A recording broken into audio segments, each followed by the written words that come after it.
السلام علیکم. Geography for Jio politics, یہ ہماری ایک نئی سیریز ہے اور اس کا پہلا پروگرام میں نے پاکستان کی جیوگرافی کے بارے میں بنایا تھا، اور اب یہ سیکنڈ ریکارڈنگ جو ہے یہ کشمیر کی جیوگرافی کے بارے میں. جیو پالیٹکس کے جو اسٹوڈنٹس ہیں اسپیشلی ان کے لیے، اور آپ سمجھ لیں کہ اگر پولیٹیکل سائنس کے اسٹوڈنٹس ہیں، فارن افیئرس کے اسٹوڈنٹس ہیں، تو سب کے لیے ہی جیوگرافی کے اوپر ایک بڑا اسٹرانگ ہینڈ ہونا بہت ضروری ہے. اگر ہم اپنی لوکل اور اپنی ریجنل اور گلوبل جیوگرافی کو نہیں سمجھیں گے تو پھر ہم ایکچولی میں گلوبل پالیٹکس کس طرح موو کر رہی ہے، کیا کیا اس کے اندر محرکات ہیں اس کے پیچھے، وہ سب سمجھنا ہمارے لیے مزید مشکل ہو جائے گا. یہ آج ہم کوشش کرتے ہیں جیوگرافی سمجھنے کی. کشمیر کی یہ جو میپ میں نے گوگل میپس ہی کھولا ہوا ہے، ان کی جو ٹرین والا فیچر ہے بہت ہی اچھا ہے. دیکھیں آپ کے کس طرح سے اچھے طریقے سے یہ رین کو جو ہے وہ دکھائی دے رہا ہے اس میں. اور یہ آپ کو کشمیر جو جموں اور کشمیر ہے وہ اس ڈاٹڈ لائن بلیک لائن کے اندر آپ کو دکھائی دے رہا ہے. اور یہاں پر آپ دیکھیں گے تھوڑا سا ایسا جگہ ہے جہاں پر یہ ڈاٹڈ لائن نہیں ہے، یعنی کہ یہ وہ ایریا جہاں پر یا تو آپ کہہ لیں کہ کانفلکٹ جاری ہے، یا پھر آپ کہہ لیں کہ ڈیفائن ہی نہیں ہوا کہ انڈیا کہاں تک، مطلب لداخ کہاں تک ختم ہوتا ہے اور گلگت بلتستان کہاں پہ شروع ہوتا ہے. یہ وہ ڈاٹڈ لائن ہے جو جموں کشمیر اور لداخ ان تین ریجنز کو اکٹھے کر رہا ہے. اور یہ جو باریک سے پٹی آپ کو یہاں پہ دکھائی دے رہی ہے اسی کو ہم آزاد کشمیر کہتے ہیں. اور اس آزاد کشمیر کے ساتھ ساتھ جو ایک اور بہت بڑا ایریا آزاد کروا لیا گیا تھا 1947 میں، وہ یہ گلگت بلتستان کا ایریا ہے، جو کہ یہ بہت بڑا آپ کو لداخ سے اوپر آپ کو دکھائی دے رہا ہے. اس کے اندر یہ آپ کو گلگت کا شہر دکھائی دے رہا ہے، اسکردو کا شہر دکھائی دے رہا ہے، اور یہ آپ کو بارڈر بھی یہاں پہ قریب سے دکھائی دے رہا ہے. گریٹر کشمیر کیا ہے؟ کیونکہ بہت دفعہ یہ کہا جاتا ہے کہ کشمیر کا جو مسئلہ حل ہوگا وہ ایز اے گریٹر کشمیر حل ہوگا، اور انڈیا بھی یہی کہتا ہے کہ جو ہے پورا گریٹر کشمیر جو ہے وہ ان کا ہے، اور پاکستان بھی یہی کہتا ہے کہ پورے جو گریٹر کشمیر ہے وہ پاکستان کا حصہ ہے. یہ گریٹر کشمیر ہے کیا؟ ایکچولی یہ گلگت بلتستان کا پورا ایریا جو ہے وہ کشمیر کا پارٹ تھا، اور یہ آزاد کشمیر کی جو بیلٹ ہے یہ بھی کشمیر کا پارٹ تھا، اور جموں کشمیر ویلی اور لداخ یہ بھی کشمیر کا پارٹ تھا. اور یہ جو چھوٹا سا آپ کو پٹی یہاں دکھائی دے رہی ہے جس کو ہم ٹرانس کراکورم کی پٹی کہتے ہیں، یا پھر شکس گام ویلی بھی اس کو ہم کہتے ہیں، یہ بھی کشمیر کا ہی حصہ تھا. اور یہ وہ حصہ ہے جو کہ پاکستان نے اس وقت ایک معاہدے کے تحت چائنا کو سیڈ کر دیا ہوا ہے، اور دونوں ملکوں کے بیچ میں یہی انڈرسٹینڈنگ ہے کہ جب حالات مناسب ہوں گے تو پاکستان اپنا یہ ایریا واپس لے لے گا. اور یہ جو اکسائی چین ہے یہ بھی گریٹر کشمیر کا حصہ سمجھا جاتا ہے، بیکاز آف دا ریزن کہ جو انڈیا ہے وہ ہمیشہ یہ کلیم کرتا ہے کہ اکسائی چین جو ہے وہ لداخ کا ہی حصہ تھا، اور چائنا کلیم کرتا ہے کہ اکسائی چین تبت کا حصہ تھا. تو لہٰذا یہ بھی ایک ڈسپیوٹڈ ہی ایریا ہے، اور یہ ابھی کلیئر نہیں ہے کہ اگر گریٹر کشمیر کا مسئلہ حل ہوگا تو کیا اس میں اکسائی چین کا مسئلہ بھی حل ہوگا، یا پھر یہ جو باقی ماندہ ہے اسی میں گریٹر کشمیر کا مسئلہ حل ہو جائے گا. کشمیر کو ذرا قریب سے دیکھ لیتے ہیں ہم. ایک تو آپ کو میں بتا رہی ہوں کہ اب آج ہم جو کر رہے ہیں جیوگرافی وہ جموں اور کشمیر کی ہے، جو کہ آکوپائڈ کشمیر ہے، جس کے اوپر انڈیا کا اس وقت قبضہ ہے. یہ جو آزاد کشمیر ہے اس کی جیوگرافی بالکل سیم ہے جموں کشمیر کی، بغیر ہے آپ دیکھ رہے ہیں کہ بالکل کنیکٹڈ ہے، اور اسی طرح کی ٹرین یہاں پہ فالو اپ ہو رہی ہے. اگر ہم اسی کو دیکھ لیں تو ہمیں یہ صاف دکھائی دے گا کہ یہ جو لداخ کا ایریا ہے اس کے اوپر جو پہاڑوں سے بھرا ہوا یہ ایریا ہے، اور اونچے اونچے پہاڑ ہیں یہاں پر، یعنی یہ نیچائی والے پہاڑ نہیں ہیں بلکہ اونچے پہاڑ ہیں، اور 1200-1100 کلومیٹر والے برفانی پہاڑ ہیں، اور چٹیل بھی ہیں، یعنی کہ ان کے یہ پہاڑ جو ہیں برفانی بھی رہتے ہیں، پورا سال ان کے اوپر برف سے یہ لدے رہتے ہیں، اور اسی وجہ سے یہاں پہ ویجیٹیشن بھی کم ہوتی ہے. لیکن آپ کو یہاں پہ جموں کشمیر کی طرف آتے آتے آپ کو دکھائی دے گا کہ جو گرینری ہے وہ بہت زیادہ ہے، اور یہ جو کشمیر کی یہ جو ویلی ہے وہ اس ایریا کو کہتے ہیں جس کے اندر آپ کو یہاں کا کیپٹل بھی دکھائی دے رہا ہے، اور یہاں پر یہ ڈل لیک ہے، یہاں پر جو آپ کو یہ دکھائی دے رہی ہے وولر لیک جو ہے وہ یہاں پہ دکھائی دے رہی ہے. یہ ایک ویلی ہے جو کہ چاروں طرف سے پہاڑوں سے گھری ہوئی ہے، اور اس ویلی کو ہی کشمیر ویلی کہتے ہیں. جبکہ جو جموں کا ایریا وہ یہ ایریا ہے جو کہ ان پہاڑی سلسلوں کے بعد نیچے کی طرف دوبارہ ایک پلین ایریا شروع ہوتا ہے. اس ایریا کو جموں کا ایریا کہا جاتا ہے. اور یہ جو بیچ کی جو پہاڑ ہیں، یہ پہاڑ جو ہیں یہ پوری رینجز جو ہیں اس میں ڈفرینٹ رینجز ہیں، لیکن یہ مین جو ادھر رینجز ہیں ان کو پیر پنجال رینجز کہا جاتا ہے. اور اب میں آپ کو گوگل ارتھ سے بھی تھوڑا سا دکھانا چاہ رہی ہوں کہ یہ کیا سچویشن ہے. یہ آپ کو لداخ کے ٹاپ کے اوپر یہاں پہ یہ سارا لداخ ہے، یہ سارا کشمیر ویلی ہے، اور یہ ان پہاڑوں سے نیچے آتے آتے یہ سب جموں کی ویلی ہے جو کہ یہ نیچے دکھائی دے رہے ہیں. اور بیچ کے اندر آپ کو دکھائی دے رہا ہے یہ پیر پنجال ماؤنٹین رینجز، جس کی یہ ٹاپ والی جو ہے یہ آلموسٹ 13,000 فیٹ ہے، اور نیچے آتے آتے یہاں 7-8 ہزار فیٹ، اور پھر نیچے مزید آتے آتے ہیلی ٹریک جو ہیں وہ شروع ہو جاتے ہیں. یہ میں آپ کو دکھانا چاہ رہی ہوں کہ یہ جو کارگل ہے یہاں پر، اور کارگل سے تھوڑا اوپر اگر آپ جائیں اس طرف تو یہاں پر وہ ایریا شروع ہو جاتا ہے جس کے بارے میں نے آپ کو ابھی بتایا کہ یہاں پر جو ڈی مارکیشن نہیں ہوئی بھی، یعنی یہ جو کشمیر گلگت بلتستان اور جموں کشمیر آکیوپائڈ کے بیچ میں یہاں اتنی لائن جو ہے وہ مارک نہیں ہوئی ہوئی، اور اس کی وجہ سے ہی یہاں پر سیاچن کے سلسلے میں پاکستان اور میں کانفلکٹ چلتا رہتا ہے. اور اس وقت بھی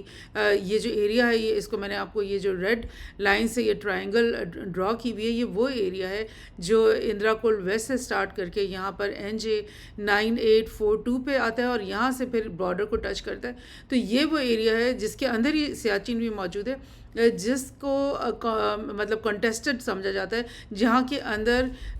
جو انڈین آرمی بھی جو ہے وہ گھسی رہتی ہے، پاکستانی آرمی بھی ڈیفینیٹلی اپنی مورچوں پہ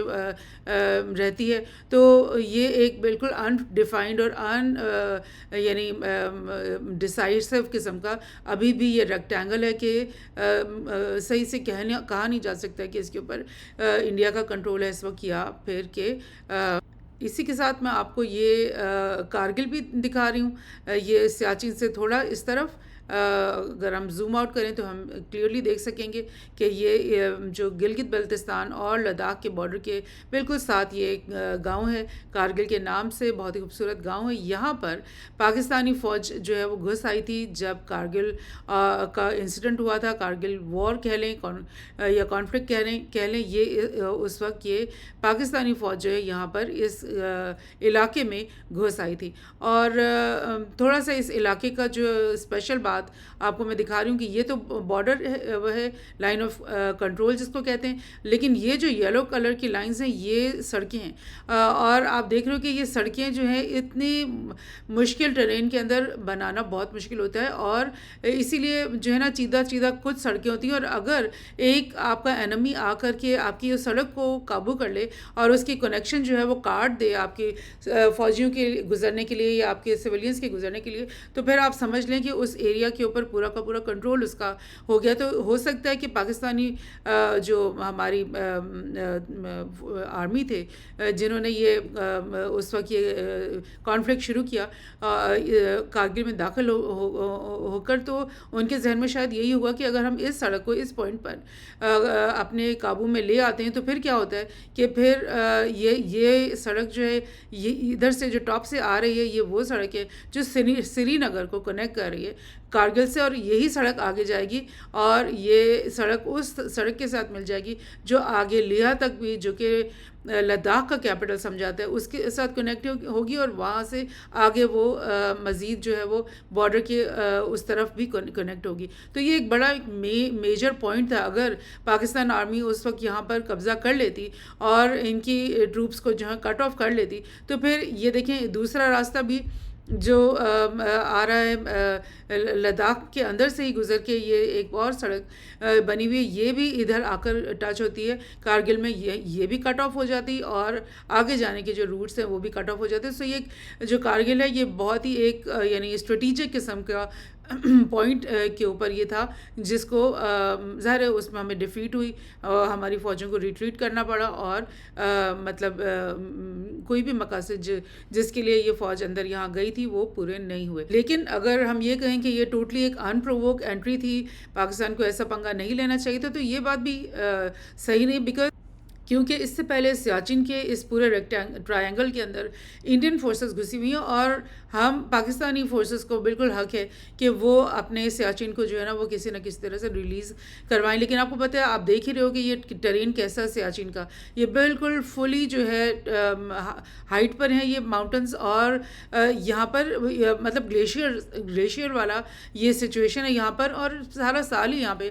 برف جو ہے وہ جمی رہتی ہے. یہاں پر گاڑیاں گزارنا اور مطلب کسی طرح کی بھی موومنٹ کرنا بہت ہی ڈیفیکلٹ ہوتا ہے. سو ڈائریکٹلی یہاں پر اپنی فوجیں اتار کر کے اس ایریا کو آزاد کروانا مشکل تھا، اور اس کے لیے کافی عرصے سے آپس کی اسکرمچز ہو رہی ہیں، مگر وہ سب انڈیسائزو ہو رہی ہیں. تو اگر پاکستان کارگل کے اس مقام پہ قبضہ کر لیتا تو پھر اس سڑک کے اوپر بھی پاکستان کا مطلب تھوڑا بہت ہو جاتا، جو کہ یہاں سے گزر کے اور اس ایریا پہ جا رہی ہے. ایٹ لیسٹ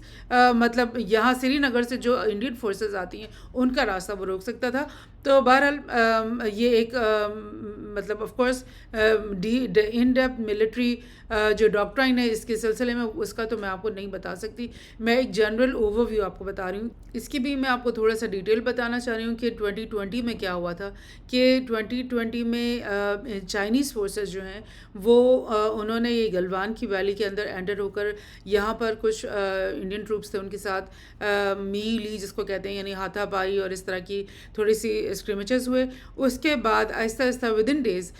جو چائنیز فورسز ہیں وہ نہ صرف گلوان کے اندر انٹر ہو گئیں، وہ سیسر پاس کی طرف سے بھی انٹر ہو گئیں، وہ یہاں پہ دسپانگلا کی طرف سے بھی انٹر ہو گئیں. دولت بیگ اولڈی اس جگہ کا نام ہے، ادھر بھی وہ انٹر ہو گئیں. اور یہ جو سب سیکٹر نارتھ لکھا ہوا ہے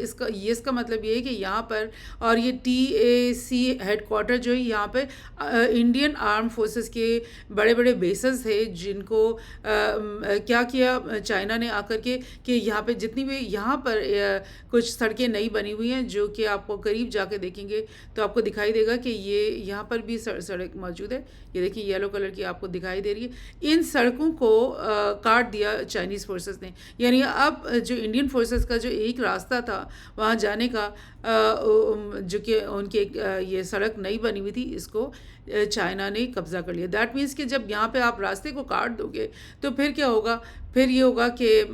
آپ کی آرمی جو ہے وہ آگے جا نہیں سکے گی، اور اس کے بعد یہ ہوگا کہ جو آگے کے آپ کے ایریاز ہیں، یہ جو آپ کو دکھائی دے رہے ہیں، یہ گلوان سے آگے جو ہے یہ دسپانگلا ہو گیا، یہ آپ کا ہیڈ کوارٹر ہو گیا، یہاں پہ دولت بیگ اولڈی ہو گئی، جو کہ وہ جگہ ہے جہاں پر جو کہ بالکل چائنا کے ساتھ بارڈر جہاں پر ملتا ہے. کراکورم پاس اس جگہ پہ ہی موجود ہے. سو یہ سارا ایریا جو یہاں سے دولت بیگ اولڈی سے شروع کر کے، اور یہ پورا کا پورا اس وقت بھی گلوان تک ہی نہیں بلکہ اس سے نیچے ایک اور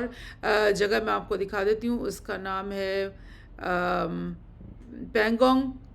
یہ لیک ہے، بہت طویل لمبی لیک ہے. یہاں پر بھی انڈین فورسز جمع ہو گئیں، گھس آئی اندر، اور وہ ابھی تک یعنی 2024 شروع ہو چکا ہے، آدھا گزر گیا ہے، لیکن یہ تمام جگہیں جو ہیں اس وقت بھی چائنیز فورسز کے انڈر کنٹرول ہیں. اور آپ یہ سمجھ لو کہ تقریباً آدھا جو لداخ کا ایریا وہ یا پھر وہ اس وقت چائنیز فورسز کے مکمل گھیراؤ کے اندر ہوں گی. سو یہ سچویشن ہے، اور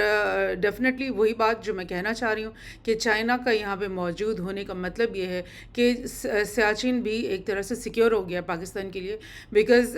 جب تک چائنیز فورسز یہاں پر بیٹھی ہوئی ہیں تو سوال ہی پیدا نہیں ہوتا کہ سیاچن کے اوپر جو ہے نا انڈیا کا کوئی قبضہ کسی بھی طریقے سے ہوگا. ہاں البتہ یہ جو آپ کو ایک سڑک دکھائی دے رہی ہے، اس سڑک کے تھرو شاید وہ یہاں پر انہوں نے کوئی چھوٹے چھوٹے بیسز بنائے ہوئے ہوں گے اور وہاں پر وہ بیٹھے ہوئے ہوں گے. لیکن آپ یہ سمجھ سکتے ہو کہ کتنی ولنریبل اس وقت وہ ہوں گے، کتنے یعنی خطرے کے اندر وہ بیٹھے ہوں گے کہ ایک طرف چائنیز فورسز بھی قریب ہیں، اس طرف سے اگر پاکستانی فورسز بھی کوئی موو بناتی ہیں تو پھر وہ ان کے لیے جو ہے نا بہت مشکل پیش آ سکتی ہے. تو دس از دا تھنگ. یہ اگر ہم اس ویلی کے قریب بھی جائیں تو آپ کو دکھے گا کہ تمام جو ریورس کے نیٹ ورک بنتا ہے جو کہ انڈس کے اندر فال ہوتا ہے، جو کہ چناب کا ریور ہے، اور اس کے علاوہ جہلم، وہ تمام جو ہیں وہ یہ کشمیر کے اندر سے ہو کر کے پھر یہاں پر آتے ہیں. اس کے علاوہ جو چیز ہمیں نوٹ کرنی ہے وہ یہ کہ جتنے بھی ریورز ہیں جو کہ ان برف پوش پہاڑوں پہ سے پانی کے میلٹ ہونے کے بعد بنتے ہیں، چناب اور جہلم، وہ یہیں سے کشمیر میں سے گزر کے یہاں پر آتے ہیں. انڈس البتہ ایک ایسا ریور ہے جو کہ یہ لداخ سے یہاں سے اوپر جاتا ہے اور اوپر گلگت بلتستان کی طرف سے ہوتے ہوئے بھی وہ یہاں پر پاکستان میں انٹر ہوتا ہے. سو یہ اس لیے بھی اکثر کہا جاتا ہے کہ جو کشمیر ہے وہ پاکستان کے لیے شارک کی حیثیت رکھتا ہے، کیونکہ پانی جو اس کا جتنا بھی آتا ہے، یہ آپ کو یہ جو ڈیم دکھائی دے رہا ہے، یہ لیک منگلا لیک ہے، اس کے اوپر وہ منگلا ڈیم بنا ہوا ہے. ادھر پیچھے آپ کو یہاں پہ راول ڈیم بھی ایک دکھائی دے گا. سو یہ سارا پانی جو ہے یہ کشمیر سے ہوتا ہوا یا گلگت بلتستان سے ہوتا ہوا جو ہے یہ پاکستان کے اندر انٹر ہو رہا ہے. سو اس وجہ سے بھی کہا جاتا ہے کہ جو کشمیر ہے وہ پاکستان کے لیے شارک کی حیثیت رکھتا ہے. لیکن یہاں پر میں ضروری سمجھتی ہوں یہ بات کہنا کہ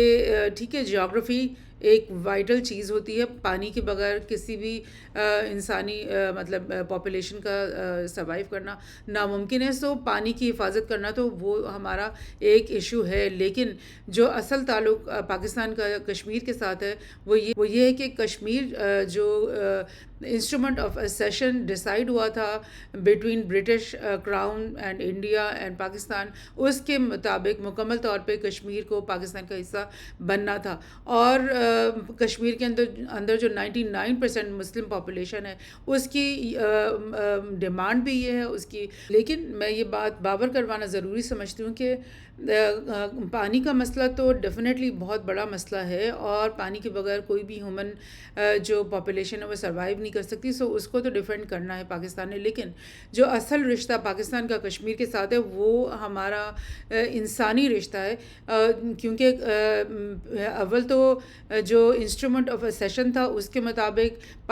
کشمیر نے پورے کمپلیٹلی پاکستان کا حصہ بننا تھا، اور اس کے اوپر بے جا اور غاصبانہ قبضہ کیا گیا ہے انڈین فورسز کی طرف سے. دوسرا یہ کہ 99% جو آبادی ہے وہ مسلمان ہیں، مسلمان بھائی ہیں، ہمارے بہن بھائی ہیں. سو ان کی جو تکلیف ہے، ان کی جو سبجوگیشن ہے، ان کو جو غلامی کی زنجیر میں باندھ رکھا ہوا ہے، اور وہ بھی اس 21ویں صدی میں جبکہ ڈیموکریسی کی باتیں ہوتی ہیں اور جمہوریت کے جھنڈے گاڑے جاتے ہیں اور آزادی کی باتیں ہوتی ہیں، اور یہ سب کچھ UN کے اندر، UN کی موجودگی میں یہ اس انسانیت کی اس جو سیکٹر ہے، ایک سیکشن ہے، اس کو غلام بنا کے جو رکھا ہوا ہے، یہ ناقابل برداشت ہے اور انسسٹینیبل ہے. اور کشمیری جو ہیں وہ بہن بھائی جو ہمارے وہ ڈیلی بیسس پہ اپنی جانیں قربان کر رہے ہیں. ان کی جو آزادی کی اسٹرگل ہے وہ ختم نہیں ہوئی ہے. ہماری تو شاید ہو گئی تھی 1947 میں جب ہم ایک آزاد خطہ بن گئے، مگر جو جموں کشمیر اور لداخ کے مسلمان ہیں ان کی آزادی کی جدوجہد آج تک جاری ہے.